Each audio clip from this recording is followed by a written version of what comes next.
Welcome back to our YouTube channel. അപ്പോൾ ഇന്നത്തെ video ഒരു റാൻഡം വ്ളോഗാണ്. ഞാനൊരു രാവിലത്തെ ക്ലിപ്സ് ഒന്നും ഇൻക്ലൂഡ് ചെയ്തിട്ടില്ല കേട്ടോ. ഇത് പിന്നെ ഞാൻ എടുക്കുന്ന ഈ ഒരു വീഡിയോൻ്റെ ക്ലിപ്പ് സ്നാപ്ചാറ്റിൽ എടുത്തിട്ടുള്ള ക്ലിപ്പാണ്. ബിക്കോസ് എനിക്ക് എൻ്റെ ഈ ഷാളിൻ്റെ കളർ നന്നായിട്ട് എടുത്ത് കാണിക്കുന്ന പോലെ തോന്നിയപ്പോൾ ഞാൻ വെറുതെ ഒന്ന് ആഡ് ആക്കിയതാണ്. ആൻഡ് പിന്നെ നോർമൽ ക്യാമറയിലൊക്കെ തന്നെ വന്നിട്ടുണ്ട്. ആൻഡ് ഇപ്പോൾ ക്ലീനിങ് പരിപാടീസാണ്. നമുക്ക് കുറച്ച് കല്യാണങ്ങളുണ്ട്, ഒരു കല്യാണം ഉണ്ട് നമ്മുടെ കസിൻ്റെ. അപ്പം ഓൾമോസ്റ്റ് എല്ലാവർക്കും ലാസ്റ്റ് ആകുമ്പോൾ കുറേ കല്യാണങ്ങളുണ്ടാകും. ഈ സ്കൈസ് ഞങ്ങൾക്കും ഉണ്ട്. നല്ല അടുത്ത കസിൻ്റെ കല്യാണമാണ്. അതിൻ്റെ വീഡിയോസും എല്ലാം ഞാൻ ചെയ്യുന്നുണ്ട്. എനിക്ക് എഡിറ്റ് ചെയ്തിടാൻ സമയം കിട്ടുമെന്ന് അറിയില്ല. അപ്പോൾ ഫസ്റ്റ് തന്നെ ഇപ്പോൾ വാൾഡ്രോബും കാര്യങ്ങളൊക്കെ ക്ലീൻ ചെയ്തിട്ടാണ്. പിന്നെ ഒരു സ്ഥലത്ത് ടു ഡു ലിസ്റ്റ് ഉണ്ടാക്കി വെക്കുന്നുണ്ട്. പോകുമ്പോൾ കൊണ്ടുപോകാനുള്ള സാധനങ്ങൾ അങ്ങനെയൊക്കെ ഉണ്ട്. പിന്നെ എനിക്ക് കുറേ ഡ്രസ്സ് ഉണ്ടെന്നുള്ളത് ഇതിനകത്ത് ക്ലീൻ ചെയ്യുന്ന സമയത്താണ് ഞാൻ മനസ്സിലാക്കിയത്. അപ്പോൾ പിന്നെ അതൊക്കെ ക്ലീൻ ചെയ്യാനായിട്ട് ഭയങ്കര ഇടങ്ങേറായിരുന്നു. പക്ഷേ ഓൾമോസ്റ്റ് കാര്യങ്ങളൊക്കെ ഞാൻ ക്ലീൻ ചെയ്ത് വെച്ചു. ആൻഡ് ഞാൻ വീഡിയോ സ്റ്റാർട്ട് ചെയ്തിട്ടുള്ളത് 12 മണി ആവാൻ സമയത്താണ് സ്റ്റാർട്ട് ചെയ്തിട്ടുള്ളത്. ആൻഡ് പിന്നെ കുറച്ച് ഈസ്തറ്റിക് ആവാൻ വേണ്ടിയിട്ട് വേറെ ഫോണിൽ നിന്ന് ഞാൻ ക്യാമറ ഓൺ ആക്കിയിട്ട് വീഡിയോ എടുക്കുന്നതാണ്. ആൻഡ് പിന്നെ കിച്ചണിൽ പോയൊക്കെ ഇപ്പോൾ ഇവിടെ ചോറും കാര്യങ്ങളൊക്കെ റെഡി ആയിക്കൊണ്ടിരിക്കുന്നുണ്ട് കേട്ടോ. പിന്നെ ഞാനൊരു ബാക്ക് ടു സ്കൂൾ ഹോൾ ചെയ്യണം വിചാരിച്ചു. അൺഫോർച്ചുനേറ്റ്ലി എനിക്ക് ഇനിയും 2-3 സാധനങ്ങൾ മേടിക്കാണ്ട്. 2-3 സാധനം മീൻസ് പൗച്ചും കാര്യങ്ങളൊക്കെ മേടിച്ചു, ബാഗ് അങ്ങനത്തൊക്കെ മേടിച്ചു. എന്നാലും എനിക്ക് വാട്ടർ ബോട്ടിൽ മേടിക്കാനുണ്ട്. അപ്പം അത് മേടിച്ചിട്ടില്ല. മേടിച്ച് കഴിഞ്ഞിട്ട് ഞാൻ ഉടനെ തന്നെ ചെയ്യാൻ വേണ്ടിയിട്ട് മാക്സിമം ശ്രമിക്കാം. ഇനി എനിക്ക് ഇന്നൊരു ദിവസം കൂടി ഉള്ളൂ. പിന്നെ എനിക്ക് ഇനി ഫുൾ ബിസിയാണ്. അപ്പം ഞാൻ പെട്ടെന്ന് തന്നെ എല്ലാ വീഡിയോസും പോസ്റ്റ് ചെയ്യാനാണ് ശ്രദ്ധിക്കുന്നത്. ഏത് വീഡിയോ ആയാലും അത് പെട്ടെന്ന് തന്നെ വോയിസ് ഓവറും കൊടുത്ത് എഡിറ്റിങ്ങും കഴിഞ്ഞിട്ട് വേഗം ഇടാനാണ് മാക്സിമം ശ്രമിക്കുന്നത്. കാരണം എനിക്ക് കഴിഞ്ഞ വീഡിയോയിലൊക്കെ ഒരുപാട് റെസ്പോണ്ട് കിട്ടി. നമ്മൾ സ്കൂൾ തുറക്കുന്നതിന് മുമ്പുള്ള പ്രപ്സും കാര്യങ്ങളൊക്കെ ചെയ്തതിന് കുറേ നല്ല അടിപൊളിയായിട്ടുള്ള കാര്യങ്ങളൊക്കെയാണ് എനിക്ക് കിട്ടിയത്. എല്ലാം ഹാപ്പിയാണ് കേട്ടോ. ഇന്ന് ഫുള്ളൊരു മൂഞ്ചിലും എനിക്ക് ഭയങ്കര ദേഷ്യം പിടിക്കുന്ന ദിവസമായിരുന്നു. ഒരു ഫുൾ മൂഞ്ചിൽ എന്നൊക്കെ പറഞ്ഞാൽ എന്താ ചെയ്യേണ്ടതെന്ന് എനിക്കറിയില്ല. എത്രയോ മൂഞ്ചിക്കണം. ഇതാണെങ്കിൽ വെള്ളം ഫുൾ എൻ്റെ മേത്ത് കൂടെ പോയി. അങ്ങനെ കുറേ മൂഞ്ചലുകളൊക്കെ കഴിഞ്ഞു. ഇന്ന് എനിക്കൊന്നും ചെയ്യാനും വലിയൊരു ഇൻട്രസ്റ്റ് ഉണ്ടായിരുന്നില്ല. പിന്നെ അങ്ങനെയൊക്കെ പിന്നെ കുറച്ച് നേരം പണിയെടുക്കും, കുറച്ച് നേരം അവിടെ പോയി നിൽക്കും. അങ്ങനെയൊക്കെയാണ്. അങ്ങനെ ഓൾമോസ്റ്റ് കുറച്ചൊക്കെ ഞാൻ മടക്കി വെച്ചതിന് ശേഷം പിന്നെ പോയി അടിച്ചോരി. അതൊക്കെ കഴിഞ്ഞ് സത്യമാണ് വീഡിയോ എടുക്കാൻ മറന്നുപോയിട്ടുണ്ടായിരുന്നു. ഞാൻ അടിച്ചോരൽ ആ ഒരു സംഭവം കഴിഞ്ഞിട്ട് ഞാൻ പിന്നെ പോയിട്ട് കുറച്ച് നേരം കിടന്നു. മീൻസ് എനിക്ക് എന്തെങ്കിലുമൊക്കെ പണിയെടുത്ത് കുറച്ച് നേരം കഴിഞ്ഞ് എനിക്ക് ഫോൺ കണ്ടിങ്ങനെ കിടക്കണം. അത് ഭയങ്കര ഇഷ്ടമാണ്. പിന്നെ രാവിലെ തൊട്ട് വൈകുന്നേരം വരെ വേണമെങ്കിൽ ഫോൺ കണ്ടിരിക്കും കേട്ടോ. എനിക്കൊരു പ്രശ്നമില്ല. അപ്പം അതൊക്കെയാണ് എൻ്റെ ഒരു വെക്കേഷൻ കേട്ടോ. പിന്നെ ഇപ്പോൾ വെക്കേഷൻ ലാസ്റ്റ് ഇപ്പോൾ ഫുൾ തിരക്കായിരുന്നു. ഞാൻ കുറേ വീഡിയോസൊക്കെ പ്ലാൻ ചെയ്തു. ഒന്നും നടന്നിട്ടില്ല കേട്ടോ. സത്യം പറഞ്ഞാൽ കല്യാണത്തിൻ്റെ ഷോപ്പിംഗ് ആയിട്ടാണ് മെയിൻലി ഇതേപോലെ തിരക്കും കാര്യങ്ങളൊക്കെ വന്നിട്ടുണ്ടായിരുന്നത്. പിന്നെ ഇതിപ്പം TV-യിൽ പാട്ടിട്ടിട്ടുണ്ട്. അപ്പോൾ ഞാൻ ആ പാട്ടിങ്ങനെ പാടിക്കൊണ്ടിരിക്കുകയാണ്. അതൊക്കെ ഇതിലെന്തിനാണ് ആഡ് ചെയ്തിരിക്കുന്നത് എനിക്ക് മനസ്സിലായിട്ടില്ല. ഞാൻ പറഞ്ഞില്ല, ഇന്നൊരു ഫുൾ മൂഞ്ചലിൻ്റെ ദിവസമായിരുന്നു.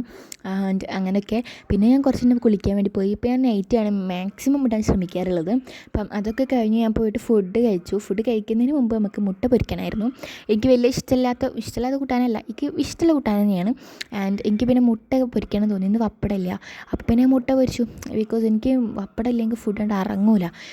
ഒരു 3-4 പപ്പടമൊക്കെയാണ് എനിക്ക് ചോറിന് വേണ്ടത്. ഇവിടെ ആരും അങ്ങനെ പപ്പടം കൂട്ടില്ല. ഞാൻ മാത്രമാണ് അത്രയും പപ്പടത്തിനൊരു അഡിക്റ്റ് ആയിട്ടുള്ളത്.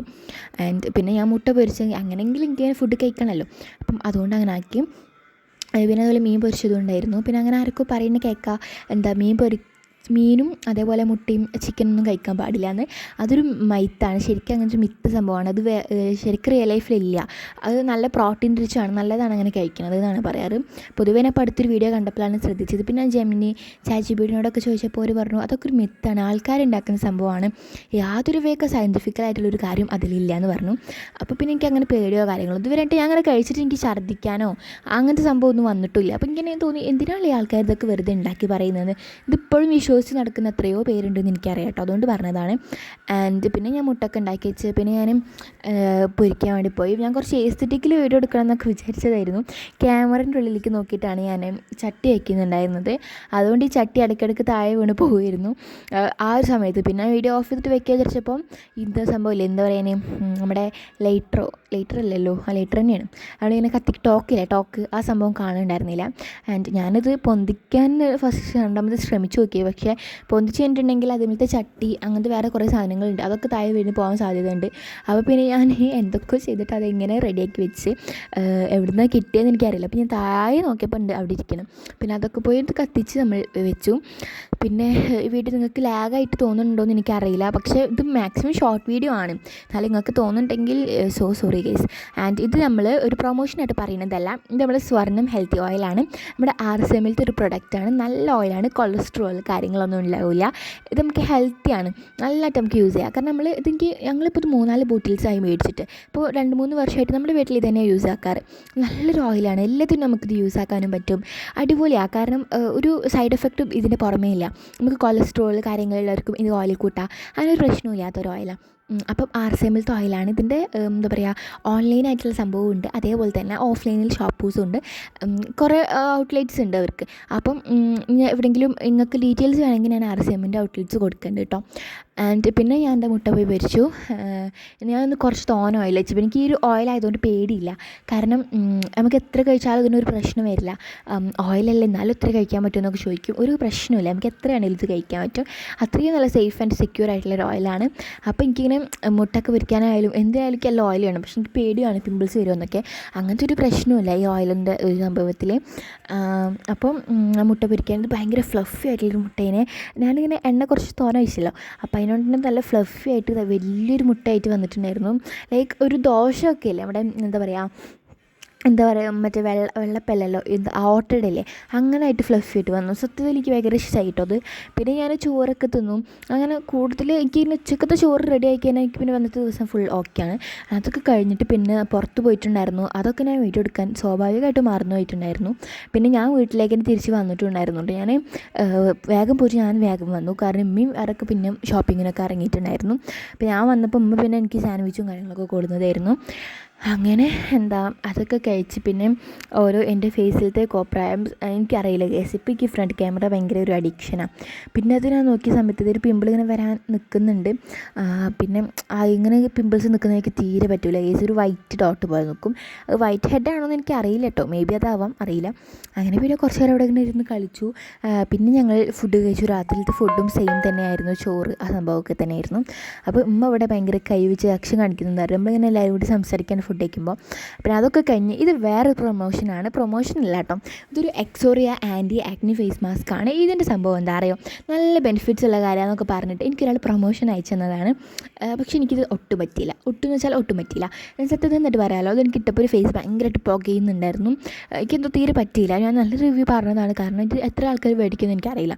അത്യാവശ്യം 1200 കോസ്റ്റ് ഉണ്ട്. പിന്നെ എനിക്കിത് പ്രൊമോഷനായിട്ട് കിട്ടിയതുകൊണ്ട് തന്നെ എനിക്ക് പിന്നെ ഞാൻ ആൾക്കാരെ പറ്റിച്ച് കാണില്ല, പ്രൊമോഷൻ പൈസ ഒന്നും എനിക്ക് വേണ്ട. അപ്പം ജെനുവനായിട്ടുള്ളത് ഞാൻ പറയുന്നുള്ളൂ. അപ്പം ഇനി ഇതാരെങ്കിലും ഉദ്ദേശിക്കുന്നുണ്ടെന്നുണ്ടെങ്കിലും മേടിക്കാനുണ്ട്. ആയുർവേദിക് പ്രൊഡക്റ്റാണ്, പക്ഷേ അത് ഫേസിലിട്ട് നല്ല നീറുന്നുണ്ട്. അതെന്താണെന്ന് എനിക്കറിയില്ല. മേ ബി എൻ്റെ പ്രശ്നമാണോ എന്ന് എനിക്കറിയില്ല. എന്നാലും ഞാനിത് യൂസ് ചെയ്തിട്ടുള്ള നിർത്തിയിട്ടുണ്ട്. പിന്നെ ഞാൻ പാട്ടൊക്കെ പാടി എങ്ങനെ പാടിയിരിക്കുകയാണ്. അതിൻ്റെ ഇടയ്ക്ക് എനിക്ക് ടു ഡു ലിസ്റ്റും കാര്യങ്ങളും ഉണ്ടാക്കാനുണ്ട്. അതൊന്നും ഉണ്ടാക്കിയിട്ടില്ല. ഞാനിവിടെ ഇങ്ങനെ ഇരിക്കുന്നുണ്ട് സൗന്ദര്യം ആസ്വദിച്ചിട്ട്. പിന്നെ അതൊക്കെ കഴിഞ്ഞ് ഞാൻ പോയിട്ട് നിങ്ങൾ ടു ഡു ലിസ്റ്റ് ഉണ്ടാക്കണം അങ്ങനെയൊക്കെയാണ് പറയുന്നത്. എനിക്ക് ഓവർനോയ്സ് കൊടുക്കണം എന്നുണ്ട്. പക്ഷേ പുറത്തല്ല, മീൻസ് ഞാൻ വീഡിയോ എടുക്കുന്ന അവിടെ പാട്ടിട്ടിരിക്കുകയാണ്. അപ്പം ഞാൻ പാട്ട് ഓഫാക്കാൻ പറഞ്ഞിട്ട് ഇവർ ഓഫാക്കാത്തതുകൊണ്ടാണ് പിന്നെ ഞാനിങ്ങനെ ഇതാക്കുന്നത്. ആൻഡ് അപ്പത്തിന് ബ്ലൂടൂത്തൊക്കെ കുത്തി വെച്ച് പാട്ടിടാണ്. ഇമ്മ ഇവിടെ അടിക്കുന്നുണ്ട്. നമ്മുടെ ഡ്രസ്സൊക്കെ ഉമ്മ ഞാൻ അടിക്കില്ല കേട്ടോ, അത് മാത്രം അടിക്കണം. പുറത്തൊരു ഓർഡേഴ്സ് അങ്ങനത്തെ ഒന്നുമില്ല കേട്ടോ. പിന്നെന്താ അതൊക്കെ അടിക്കുന്നുണ്ട്. പിന്നെ ഇടയ്ക്ക് അനിയത്തി വന്നതിനെ വെറുപ്പിക്കുന്നുണ്ട്. അങ്ങനത്തെ ഓരോരോ കാര്യങ്ങളാണ്. പിന്നെ പാട്ടിട്ടിട്ടുണ്ടായിരുന്നു. അപ്പോൾ എനിക്കിത് പറയുന്നൊന്നും കേൾക്കുന്നില്ല, പക്ഷെ എന്നാലും ഞാൻ പറയുന്നതാണ്. അതൊക്കെ കഴിഞ്ഞ് ഇങ്ങനെ ഇരിക്കുന്ന സമയത്ത് എൻ്റെ അനിയത്തി കേസ് ഒരു ചവിട്ടി കൊടുത്ത് മേത്തിട്ടു. അതിന് അന്ന് ഞാൻ അടിച്ചു. അതിന് ശേഷം അവളെ തല പോയി ഇടിച്ചു, മുഴച്ചു, അങ്ങനെ കുറേ കാര്യങ്ങളൊക്കെ ഉണ്ടായി, സ്വാഭാവികം. ആൻഡ് പിന്നെ പാട്ടിലിട്ടിട്ട് ഞാൻ വൈബായി കേസ്. മറ്റേ BV ആയിഷ ഉണ്ടല്ലോ, ആ പാട്ട് എനിക്ക് ഭയങ്കര ഇഷ്ടമാണ്. ഈശ BV ആ പാട്ടിൽ എനിക്ക് ഭയങ്കര ഇഷ്ടപ്പെട്ടു. അപ്പോൾ ഞാൻ അതിട്ട് കുറച്ച് തുള്ളി കേസ്, എനിക്ക് ഭയങ്കര ഇഷ്ടമാണ്. പിന്നെ റൂമിൽ പോയിട്ട് AC കാര്യങ്ങളൊക്കെ ഇട്ട് വെച്ചു. ഇപ്പോൾ ഭയങ്കര ചൂട് തുടങ്ങി. 2-3 ദിവസം നല്ല തണുപ്പായിരുന്നു കേസ്. രാവിലെ ഒന്നും ഇങ്ങനെ പുതപ്പില്ലാതെ പറ്റൂലേനു, പക്ഷെ ഇപ്പോൾ ഭയങ്കര ചൂട് തുടങ്ങിയിട്ടുണ്ട്. ആൻഡ് അപ്പോൾ ഇന്നത്തെ വീഡിയോ ഇത്രയൊക്കെ തന്നെ ഉള്ളൂ എന്നാണ് ഞാൻ വിചാരിക്കുന്നത്. ലാഗ് ആയിട്ടുണ്ടാവും. ലാഗ് ആയിട്ടുണ്ടെങ്കിൽ പറ. ലാഗ് കുറവാണെന്നാണ് ഐ തിങ്ക്. എന്നതിന് അതിൽ ലാഗില്ല കേട്ടോ. പിന്നെന്താ, ഞാൻ രാത്രിയിൽ ഉമ്മാക്ക് നെയിൽക്കോൺ ഇട്ട് കൊടുക്കലുണ്ട് ഇപ്പോൾ, കാരണം കല്യാണമായല്ലോ. അപ്പോൾ അതിൻ്റെ കുറേ ഇപ്പോൾ തന്നെ തുടങ്ങിയിട്ടുണ്ട്. ഇനിയിപ്പോൾ അത് കഴിയില്ലല്ലോ, പെരുന്നാൾ കഴിഞ്ഞാൽ കല്യാണമാണ്. അപ്പോൾ അതുകൊണ്ട് തന്നെ അതും അങ്ങനെയൊക്കെ. അതുകൊണ്ടാണ് എൻ്റെ കൈ ഇങ്ങനെ മുഷിഞ്ഞിരിക്കുന്നത് കേട്ടോ. കാരണം ഉമ്മാക്ക് നെയിൽക്കോൺ ഇട്ടിട്ട് ഒരു സുഖം ഉണ്ടായിരുന്നില്ല. പിന്നെ രാത്രി കിടന്നപ്പോൾ പിന്നെ ഞാൻ വീഡിയോ എടുത്തു. മറ്റേ ഏസിൻ്റെ ലൈറ്റിൽ ഞാൻ വീഡിയോ എടുത്തു. എൻ്റെ ഒരു ദയ നിങ്ങൾ കാണാതെ പോകരുത്. എന്തെങ്കിലും പറയാമെന്ന് എനിക്കറിയില്ല, അതുകൊണ്ടാണ് ദയ എന്നൊക്കെ പറയുന്നത്. അത്രയും വീഡിയോ എടുക്കാനുള്ള എഫോർട്ട് അത് നിങ്ങൾ കാണാതെ പോകരുത് കേട്ടോ.